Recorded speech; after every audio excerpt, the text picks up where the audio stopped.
പ്രിയപ്പെട്ടവരെ, കുടുംബമെന്ന് പറയുന്നത് വെറുമൊരു രണ്ട് വാക്കിൽ ഉള്ളതല്ല. കൂടുമ്പോൾ ഇമ്പമുള്ളതായിരിക്കണം കുടുംബമെന്നാണ് പഴമക്കാർ പറയുന്നത്. കൂടുമ്പോൾ ഇമ്പം വേണം. പരസ്പരം സ്നേഹവും ലാളനയും കരുതലും സംരക്ഷണവുമെല്ലാം ഒത്തുചേർന്നതാണ് കുടുംബം.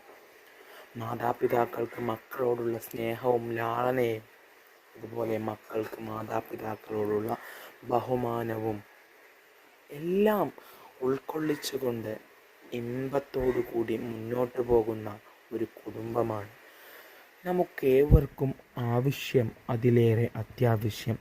എന്ന കാര്യത്തിൽ ഓരോരുത്തർക്കും വേണ്ടത് അറിവല്ല, തിരിച്ചറിവാണ്.